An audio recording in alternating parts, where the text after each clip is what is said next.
오늘은 북한의 역사 속에서 매우 중대한 사건으로 기록된 북한 육군단 쿠데타 미수 사건에 대해 심층적으로 다뤄보려 합니다.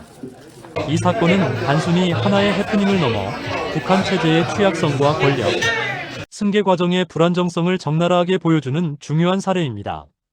2026년 현재를 기준으로 이 사건이 갖는 의미와 그 여파를 되짚어 보겠습니다. 오늘 우리는 이 사건의 배경부터 전개, 그리고 그 결과가 북한 사회에 미친 지속적인 영향에 이르기까지 다양한 측면을 분석하며 북한이라는 특수한 사회의 단면을 이해하는 시간을 가질 것입니다. 북한 육군단 쿠데타 미수 사건은 1995년 김일성 주석 사망 직후에 극심한 혼란 속에서 발생했습니다. 당시 북한은 국가의 상징이자 구심점이었던 김일성 주석의 갑작스러운 죽음으로 인해 전례 없는 권력, 공백과 체제의 불안정성을 경험하고 있었습니다. 이러한 시기에 김정일 국방위원장으로의 권력 승계가 진행되고 있었으나 그 과정은 결코 순탄치 않았습니다. 함경북도 청진에 사령부를 둔 제육군단에서 김정일로의 권력 승계에 반대하거나 혹은 군 내부의 심각한 불만을 이용해 체제 전복을 모의했던 사건인데요. 이 사건은 북한 내부의 고질적인 문제점들, 즉 권력투쟁, 경제난, 그리고 인민들의 불만과 맞물려 복잡하고도 암울한 양상을 띠었습니다. 우리는 이 사건을 통해 당시 북한 사회가 얼마나 위태로운 균형 위에 서 있었는지를 가늠해 볼 수 있습니다. 군부 내부의 균열은 전체 체제의 안정성을 위협하는 가장 큰 요소 중 하나였음을 이 사건이 명확히 보여줍니다. 당시 북한은 김일성 주석 사망이라는 초유의 사태를 겪으면서 국가 전체가 깊은 상실감과 함께 정치적, 사회적 동요를 경험했습니다. 최고 지도자의 부재는 권력 구조 전반에 걸친 불확실성을 증폭시켰고, 이는 곧 내부 엘리트들 사이의 암투와 대중의 불안감으로 이어졌습니다. 이러한 시기에 김정일 국방위원장이 김일성 주석의 유군 통치와 성군 정치를 내세우며 자신의 권력 기반을 가져가고 있었지만, 그 과정에서 군부 내부의 불만을 품은 세력들이 생겨나기 시작했습니다. 특히 육군단은 함경북도 지역을 방어하는 향토 군단으로서 중국과의 접경 지역을 수비하는 매우 중요한 임무를 맡고 있었습니다. 이러한 지리적 특성은 육군단이 외부 세계의 정보나 사상에 상대적으로 더 노출될 가능성이 있었음을 의미하며, 이는 쿠데타 모의의 중요한 배경 중 하나로 작용했을 수 있습니다. 또한 이 지역은 물류 이동의 요충지로서 다양한 경제 활동이 은밀하게 이루어지던 곳이기도 했습니다. 이러한 환경은 군단 내부의 부패나 불법적인 외화벌이 활동의 빌미를 제공했을 가능성도 배제할 수 없습니다. 사건의 주된 배경에는 1990년대 중반 북한을 휩쓸었던 심각한 경제난, 즉 고난의 행군이 있었습니다. 1990년대 초 소련 및 동유럽 사회주의권의 붕괴 이후 북한은 주요 무역 파트너와 지원국을 잃으면서 경제적으로 고립되기 시작했습니다. 여기에 자연재해까지 겹치면서 농업 생산량은 급감했고 식량 부족은 심각한 사회적 문제로 대두되었습니다. 이러한 식량 부족 문제는 군대에도 예외 없이 적용되어 불량미 부족은 물론 기본적인 보급조차 제대로 이루어지지 않는 상황이 만연했습니다. 심지어 병사들이 굶주림에 허덕이거나 민가에서 식량을 약탈하는 일까지 발생할 정도로 상황은 악화일로였습니다. 이러한 극심한 경제적 어려움 속에서 군인들의 사기는 바닥으로 떨어질 수밖에 없었고, 체제에 대한 불만이 군부 내부에서 광범위하게 확산되었습니다. 육군단 소속의 일부 군관들은 이러한 상황을 타개하고 자신들의 이권을 지키기 위해 혹은 체제의 근본적인 변화를 갈망하며 쿠데타를 모의하기에 이릅니다. 이는 단지 개인적인 불만을 넘어 시스템 전체에 대한 뿌리 깊은 불신과 절망감이 반영된 것이라고 해석할 수 있습니다. 군인들이 더 이상 국가가 자신들을 책임져주지 않는다고 느꼈을 때 그들의 충성심은 흔들릴 수밖에 없었던 것입니다. 이러한 배경은 사건의 심각성과 북한 내부 상황의 절박함을 여실히 드러냅니다. 일각에서는 이 사건을 단순한 쿠데타 모의를 넘어 중국식 개혁 해방을 지향했던 북한 군군의 일부 세력의 움직임으로 해석하기도 합니다. 1990년대 중국은 이미 개혁 개방 정책을 통해 경제 성장을 이루고 있었고, 북한 접경 지역에 위치한 육군단은 이러한 변화를 직간접적으로 경험했을 가능성이 높습니다. 경제난 극복을 위해 중국과 같은 시장, 경제 도입이나 외부 개방을 추구하려 했던 시도가 아니었을까 하는 분석도 존재합니다. 이러한 해석은 당시 북한 내부의 권력, 승계 문제와 더불어 체제 노선을 둘러싼 이념적 갈등도 존재했음을 시사합니다. 하지만 북한이라는 폐쇄적인 사회 특성상 사건의 정확한 실체나 동기를 파악하기는 여전히 어렵습니다. 북한 당국은 이러한 시도를 체제 전복을 위한 반동 행위로 규정하고 철저히 묵살했을 것이기 때문입니다. 외부 세계가 접근할 수 있는 정보는 극히 제한적이며 대부분 탈북자들의 증언이나 해외 정보기관의 분석에 의존할 수밖에 없습니다. 이러한 정보의 단편성 때문에 사건의 전모를 완벽하게 재구성하는 것은 거의 불가능에 가깝습니다. 사건의 전개 과정은 다음과 같습니다.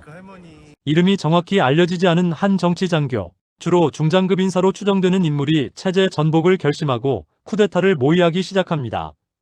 이들은 단순히 불만을 표출하는 것을 넘어 구체적인 행동 계획을 세웠던 것으로 보입니다. 그들은 군수물자 확보를 위한 외화벌이를 명목으로 자금을 마련하고 이를 통해 쿠데타 자금을 조달하려 했던 것으로 알려져 있습니다. 이는 쿠데타 준비에 필요한 자원과 인력을 확보하기 위한 치밀한 계획의 일환이었을 것입니다. 하지만 이들의 계획은 북한의 강력한 감시망, 특히 국가안전보위부의 정보망에 포착되고 맙니다.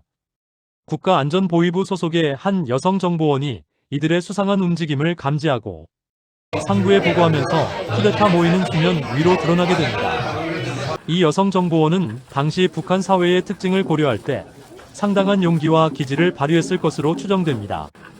그녀의 보고는 북한 정권이 군부 내부에 심어놓은 정보원들의 활동이 얼마나 광범위했는지를 보여주는 사례이기도 합니다. 이 보고를 접한 조선인민군 보위국은 즉각적인 수사에 착수합니다. 보위국은 북한군의 내부 통제와 사상 검열을 담당하는 핵심 기관으로 군부 내의 어떠한 반체제적 움직임도 용납하지 않는 강력한 권력을 가지고 있습니다. 육군단 정치위원과 포병부 사령관 등 핵심 관련자들이 체포되었고 이들을 대상으로 한 대대적인 숙청 작업이 진행되었습니다. 북한 당국은 이 사건을 매우 엄중하게 다루었으며 관련자들에게는 반당, 반혁명 종파 행위라는 명목으로 가혹한 처벌이 내려졌을 것으로 추정됩니다. 이는 단순한 처벌을 넘어 군부 내 잠재적 불만 세력에 대한 강력한 경고 메시지 역할을 했을 것입니다. 이로 인해 육군단은 북한군 편제에서 완전히 사라지는 비운을 맞게 됩니다. 군단 전체가 해체되고 소속 부대원들은 다른 군단으로 뿔뿔이 흩어졌으며 주요 간부들은 처형되거나 정치범 수용소로 보내지는 등 철저한 숙청을 당했습니다. 이후 북한은 새로운 군단을 창설할 때도 의도적으로 육군단이라는 명칭을 사용하지 않으면서 이 사건이 얼마나 북한 지도부의 깊은 트라우마로 남아있는지를 단적으로 보여주었습니다. 이는 북한 정권이 얼마나 군부 내 반란의 가능성을 두려워하고 있으며 이러한 사건의 기억을 지우려 노력하는지를 보여주는 중요한 대목입니다. 이 사건의 결과는 북한 체제에 지대한 영향을 미쳤습니다. 첫째, 육군단은 해체되고 관련자들은 숙청되면서 김정일 정권은 자신의 권력 기반을 더욱 공고히 하려 했습니다. 김일성 사후 불안정했던 김정일의 리더십에 대한 도전이 무산되면서 그는 군부를 자신의 통제 아래 두는 데 성공했습니다. 이러한 과정은 김정일이 자신의 권력을 확고히 하는 데 중요한 전환점이 되었습니다. 둘째, 김정일 국방위원장은 제2의 육군단 사건과 같은 군부 내 반발을 원천적으로 차단하기 위해 군부에 대한 감시와 통제를 한층 강화했습니다. 특히 국가안전보위부 산하부대를 인민무력부에 통합하는 등 지휘체계를 일원화하여 군부가 독자적인 행동을 할 수 있는 여지를 최소화하고자 했습니다. 이는 군의 정치적 개입을 막고 오직 당과 수령의 명령에만 복종하도록 만드는 조치였습니다. 이러한 조치들은 김정일 정권의 선군정치 기조를 더욱 강화하는 계기가 되었습니다. 군을 최우선시하면서도 군을 철저히 통제하는 이중적인 전략을 구사한 것입니다. 셋째, 북한 사회에서는 이 사건이 외부에 알려진 것과는 달리 단순한 외화벌이 비리 사건으로 축소되어 알려졌습니다. 이는 내부의 동요를 막고 체제 결속을 다지기 위한 북한 당국의 의도적인 정보 통제였습니다. 북한 매체들은 이 사건에 대해 일절 보도하지 않거나 혹 언급하더라도 극소수 반당군자들의 일탈 행위 정도로 치부하며 그 의미를 축소하려 했을 것입니다. 그러나 사건의 본질은 김일성 사망 이후 김정일 정권 초기의 불안정성과 군부 내부의 심각한 불만을 보여주는 중대한 사건으로 평가됩니다. 외부 전문가들과 정보기관들은 이 사건을 북한 체제의 취약성을 드러낸 결정적인 사례로 보고 있으며 이후 북한의 군사 정책과 내부 통제 강화에 미친 영향을 분석하는 중요한 자료로 활용하고 있습니다. 사건의 진위에 대해서는 여전히 논란이 있습니다.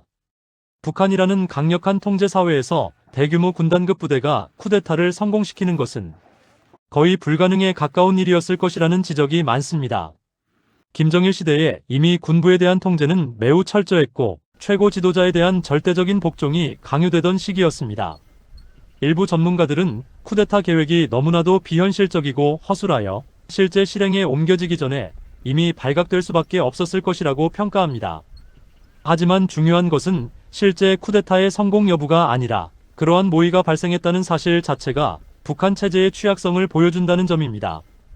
군부 내부의 불만이 어느 정도였으면 목숨을 걸고 체제 전복을 시도할 정도의 움직임까지 나타났겠습니까? 이는 당시 북한 사회가 얼마나 절망적이었고 군인들조차도 현재 체제에 대한 희망을 잃고 있었음을 반증하는 강력한 증거입니다. 이 사건은 북한 정권이 얼마나 군부 내부의 동향에 촉각을 세우고 있었는지를 보여주는 동시에 군부 엘리트들조차도 언제든 숙청 대상이 될 수 있음을 시사하는 경고등이었습니다. 2026년 현재 북한의 상황은 어떻게 달라졌을까요? 육군단은 여전히 북한군 편제에 존재하지 않습니다. 김정은 위원장은 집권 이후 공포정치를 통해 엘리트 계층을 대대적으로 숙청하고 자신의 권력 기반을 다져왔습니다. 그의 통치 초기에는 고위 간부들의 공개 처형이 빈번하게 이루어지면서 내부의 불만을 잠재우고 충성심을 강요하는 분위기가 조성되었습니다. 이러한 공포정치는 육군단 쿠데타 미수 사건과 같은 내부 반발을 원천적으로 차단하려는 김정은 정권의 강력한 의지를 보여주는 것이라 할 수 있습니다.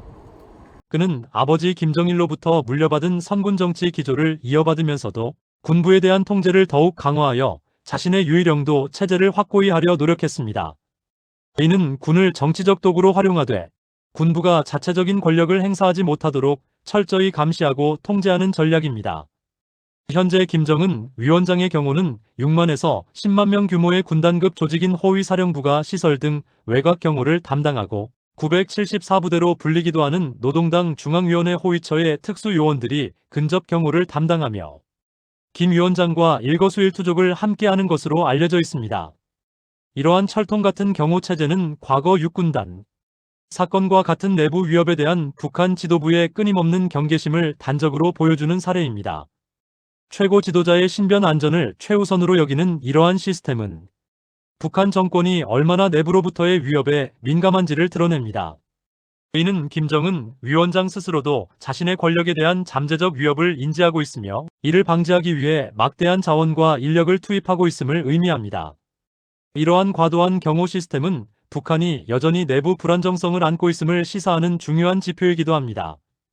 결론적으로 북한 육군단 쿠데타 미수 사건은 1990년대 중반 북한의 정치적, 경제적 혼란 속에서 발생한 매우 상징적인 사건입니다.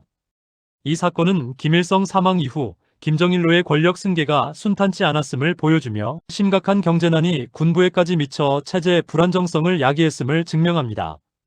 2026년 현재까지도 이 사건의 여파는 북한 체제의 군부 통제 방식과 지도자, 경호 체제에 깊이 각인되어 있습니다. 이 사건은 단순한 과거사가 아니라 현재 북한의 정치적 상황과 군사정책을 이해하는 데 있어 여전히 중요한 의미를 지니고 있습니다. 북한 정권이 과거의 트라우마로부터 벗어나지 못하고 있으며 그로 인해 내부 통제와 감시를 더욱 강화하고 있다는 점을 이 사건이 명확하게 보여줍니다.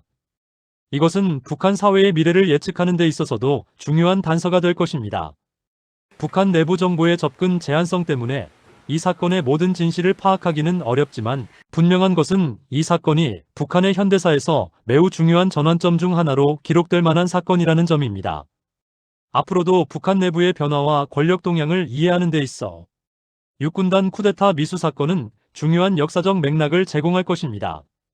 이 사건에 대한 관심과 연구가 계속되어야 하는 이유가 바로 여기에 있습니다.